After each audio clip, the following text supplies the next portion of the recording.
दोस्तों नमस्कार, मैं अजय कुमार वर्मा, एशियन दोस्तों आज आप लोगों के बीच में लेके आया हूं डॉक्टर सर्वेश कुमार त्रिपाठी सर को, जो कि ब्रायलर के बहुत बड़े डॉक्टर स्पेशलिस्ट हैं।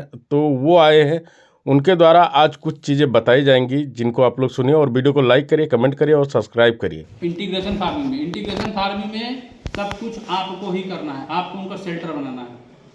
शेल्टर बना के आपको वाटर की व्यवस्था खुद करनी पड़ेगी, फीडर की व्यवस्था खुद करनी पड़ेगी, सब कुछ करना पड़ेगा। इसका अगर कंपनी से करवा रहे हैं तो कंपनी आपको चूजा दे देगी, बच्चा दे देगी और दवाइयाँ देती है। 3 चीज़ दे देती है। ये तो आप लोगों को पता होगा, कुछ लोग कर रहे होंगे जी, कर रहे हैं ना, तो कुछ लोग कर रहे हैं, उनको पता होगा। बाकी सारा आपको खुद करना है, आपको मेहनत करना है। कैसे मैनेजमेंट, अब मैनेजमेंट पे जाइए। अगर मान लीजिए शेल्टर आपका बना हुआ, कुछ लोग करें, उनको तो पता होगा ना, कर रहे हैं। हाँ कर रहे हैं ना, तो उनको तो पता होगा। ऐसे सारी ये सब बेसिक चीज़ें हैं, पता होंगी। अब मैनेजमेंट के बारे में थोड़ा जान लीजिए। बेसिक चीज़ें तो पता होनी चाहिए, लोग कर रहे हैं। मैनेजमेंट में क्या होता है कि कुछ लोगों को पता नहीं, जैसे चूजा नया आया तो क्या करें। अगर आपके फॉर्म पे चूजा नया आ रहा है तो क्या करें, क्या करते हैं आप लोग? ब्रूडिंग बनाते हैं पहले। हाँ, ब्रूडिंग बनाते हैं। तो मतलब कैसे करते हैं, क्या करते हैं उसमें, क्या आप सावधानी बरतते हैं, कैसे करते हैं? कुछ लोग कर रहे हैं। जी जी कैसे कर रहे हैं? सर, जब चूजा आता है तो पहले हम ये देखते हैं कि मान लीजिए कि ठंडी है या गर्मी। ठंडी में आता है तो हम पहले अपना जो ब्रूडिंग रूम बनाते हैं उसमें हम लोग पहले पानी रखते हैं। पहले टेम्परेचर उसको मेंटेन कर लेते हैं कि 90 डिग्री फ़ारेनहाइट तक पहुंच जाए। इसके बाद में फिर उसमें पानी रख देते हैं कि थोड़ा पानी भी उस टेम्परेचर में आ जाए। फिर इसके बाद चूजा आता है, उसको उतारते हैं नीचे, जो अपना ब्रूडिंग रूम है उसके बाहर ही उतार के फिर वहीं पे काउंटिंग करवाते हैं। काउंटिंग करवाने के बाद में पेपर पे डालते हैं। ठीक है जी, इतना करते हैं आप। जी, पहली बात जानिए, जब चूजा अब जब ट्रेवल करके आ रहा है, जी, ठीक है, तुरंत उसको ब्रूडिंग में नहीं डालना है। जी, ठीक है, कम से कम 2 से 3 घंटा उसको रेस्ट कराइए। जैसे गाड़ी से लग के आया, इसके गाड़ी लड़ने आने के बाद काउंट कराते हैं। काउंट करने के बाद उसको ऐसा किसी डब्बे में 1-2 घंटे के लिए और भी रहने दीजिए, क्योंकि ट्रैवल आता है, सिकनेस होती है, बच्चे ज़्यादा मरते हैं। तो जैसे आप वो इतने भूखे होते हैं और ट्रैवल करके आ रहे हैं तो सिकनेस रहती है, ऊपर से उनको भूख भी बहुत लगी रहती है। वो जैसे पहुँचते हैं वैसे ही खाने पर जुट जाते हैं, उसमें बच्चे की मोर्टेलिटी बढ़ती है। तो सबसे पहले आप ध्यान देना रहता है कि अगर आप बच्चे काउंट करा लिए, काउंट कराने के बाद उसको 2 घंटे रेस्ट देंगे, 2 आवर। ठीक है, 2 आवर रेस्ट देना है। ठीक, 2 घंटे रेस्ट देने के बाद अब आपको क्या करना है, आपने जो ब्रूडिंग एरिया बनाया है उसका टेम्परेचर मेंटेन करना है। कितना होना चाहिए? 90 प्लस होना चाहिए। 90 प्लस 96 के नीचे। ठीक है, 90 to 96 फ़ारेनहाइट की बात मैं कर रहा हूँ। ठीक है, इसके बीच में ही टेम्परेचर होना चाहिए, इससे कम नहीं होना चाहिए। इससे कम होगा तो फिर ब्रूडर निमोनिया की बीमारी होती है, वो हो जाएगा। अब ब्रूडर निमोनिया में बच्चे बचते नहीं है, एक से दूसरे इन्फेक्शन बहुत तेज फैलता है और सारे के सारे धीरे खत्म हो जाएंगे धीरे धीरे। तो सबसे पहला तरीका, आप टेम्परेचर मेंटेन करिए। टेम्परेचर कितना होना चाहिए? 90 to 96, ठीक है, डिग्री फ़ारेनहाइट होना चाहिए। ये टेम्परेचर है ब्रूडर का। ठीक है, तो अब मान लीजिए आपके पास बच्चे आ गए, आपने 2 घंटा रेस्ट कराया। रेस्ट कराने के बाद आपको क्या करना है? पेपर नहीं डालना है। पहले आपको क्या करना है, उसका वाटर जो आप गुड़ और पानी मिलाते हैं ना, गुड़, जी, हाँ, गुड़ मिलाते हैं, गुड़, पानी और क्या मिलाते हैं? सोडा मिलाते हैं जी, हाँ? हल्दी भी मिला देते हैं नहीं, सर। हल्दी मिला सकते हैं। सोडा 3 कंपल्सरी होता है। सोडा क्या करता है? सोडा का काम क्या है ना कि ये एसिडिटी को कम करता है, क्योंकि वो ट्रेवल से आते हैं, उनके पेट में कुछ ज़्यादा होता नहीं है, एसिड बनाता है, इसलिए सोडा का उपयोग करते हैं। बाकी सोडा का कोई बहुत बड़ा रोल नहीं है। जी, ठीक है सर, इसका क्या मात्रा में मिलाएंगे? जैसे मान लीजिए कि अभी हम 100 लीटर पानी बनाएंगे। मान लीजिए हमारे पास 10,000 चूजा आया तो हमें 100 लीटर बनाना है, तो उसमें सोडा का कितना मात्रा रहेगा सर? अगर आप 100 लीटर बना रहे हैं, जी जी 100 लीटर में आप 1 से 2 किलो डाल सकते हैं। जी, 2 किलो डाल सकते हैं। ठीक है 100 सर। लीटर अगर आप बना रहे हैं, जी जी जी जी, ठीक है, ठीक सर। तो 1 से 2 किलो जी, मिला सकते हैं। यानी 1 ग्राम 1 लीटर हाँ, पे। 1 ग्राम मिला। जी, ठीक है ठीक सर। है? जी, तो ये हो गया आपका।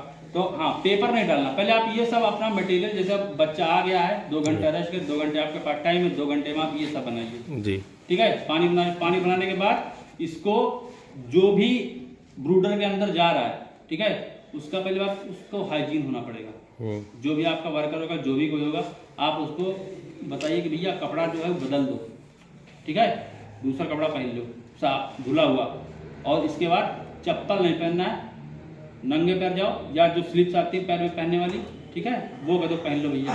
गाँव में तो नहीं मिल पाएगा, लेकिन कह दो भैया जो आता है पानी आता है सिंपल, ये इसका क्या नाम है, ब्लीचिंग पाउडर का, ब्लीचिंग पाउडर का पानी आता है, वैसे कह दो भैया पैर में हल्का सा धुल लो, तब अंदर जाओ, ठीक, अंदर जाके फिर वो कह दो पेपर आप बिछाओ, ठीक, पेपर बिछवाने के बाद फिर बच्चों को वहाँ पे आप धीरे धीरे करके छोड़िए। अब वो डिपेंड करता है आपने कितना बड़ा बूढ़ा बनाया है, तो कितने बच्चे उसमें छोड़ने हैं, ठीक है जी। ये करके फिर इसके बाद पानी लगा देना है, फीड नहीं देना है तुरंत, पहले पानी देना है जी। ठीक है, वो पानी पे तुरंत जुड़ जाते हैं, उनको पता है, तो पानी उनको दे दीजिए। इसके बाद 1 घंटे बाद, 1 से 1.5 घंटे बाद पानी लगाइए, सॉरी ये फीड लगाइए, ठीक है। फीड लगाते हुए, फीड में अब शुरू में क्या करना है इनको, जैसे इनका लोग बोलते हैं ना हिंदी में जर्दी, जी जल्दी, जी जी जर्दी बोलते हैं ना, जर्दी निकलती है जी। उसके जर्दी गलाने मतलब उसमें एंटीबायोटिक हम मिलाते हैं जी कुछ एंटीबायोटिक और कुछ मल्टीविटामिन बी कॉम्प्लेक्स थोड़ा सा जी जी डालना जरूरी होता है। अब यहाँ पे जो अवेलेबल होगा वो कोई भी एंटीबायोटिक जी जी बिल्कुल तो वो सर। एंटीबायोटिक डालना जरूरी होता है। एंटीबायोटिक का रोल क्या है कि जैसे जब बच्चे आप दौड़ाएंगे, जी ठीक है, जब रात भर वो दौड़ेंगे, ठीक है, तो जब दौड़ेंगे तो बॉडी से उनकी एनर्जी खत्म होगी, वो एक तरीके से प्लेसेंटा ही होता है, ठीक है, प्लेसेंटा ही होता है वो। जैसे जब बच्चे खाना नहीं पा रहे हैं तो वो एनर्जी देता है, जी लेकिन अब वो अभी है और आपने फीड चालू कर दिया तो फीड से उनको एनर्जी आने लगी तो गलता नहीं, उन्हें इन्फेक्शन हो जाता है, तो पता है जल्दी नहीं गली, तो इसके लिए क्या करते हैं हम एंटीबायोटिक दे देते हैं, एंटीबायोटिक और मल्टीविटामिन दे देते हैं, ताकि अगर मान लीजिए बच्चा दौड़ रहा है अगर या कुछ सुस्त पड़कर नहीं दौड़ रहा है तो इन्फेक्शन ना होने पाए, एंटीबायोटिक से जिससे सूख जाए, जी ठीक। तो उसमें एंटीबायोटिक मिलाना है फीड में या वाटर में मिला सकते हैं आप, लेकिन 1 घंटे बाद ही, 1-1.5 घंटे बाद ही, पहले पानी पी लें, फिर 1-1.5 घंटे बाद आप फीड दे रहे हैं तो फिर वाटर में मल्टीविटामिन और कोई एक एंटीबायोटिक मिला अवेलेबल हो यहाँ पे, जी वो आप दे सकते हैं, ठीक। सबसे बड़े तो इंडोफ्लॉक्सासिन होता है जी क्योंकि उसका ज़्यादा कोई नुकसान नहीं है, तो वो आप दे सकते हैं। और आपको एंटीबायोटिक चलाना कितने दिन तक है, कितने दिन चलाते हैं? सर हम लोग 3 से 4 दिन चलाते हैं सर। 3 दिन काफ़ी है, जी ठीक है, 3 दिन काफ़ी है। इसके बाद फिर आपको उनको दौड़ाना भी है, जी दौड़ाते हैं ना, जी जी अब दौड़ाते हैं तो धीरे धीरे क्या होता है उनका जल्दी गलने लगता है, जल्दी गल जाएगा तो एक टेंशन फ्री हो जाएगा कि बीमारी का ज़्यादा टेंशन नहीं रहेगा। जी बिल्कुल ठीक। सर। और इसके बाद फीड तो देते रहेंगे, जी ठीक जी क्योंकि स्टार्टर ही आता है फीड में, तो जी। स्टार्टर देते रहेंगे जी और पानी का ख्याल रखेंगे।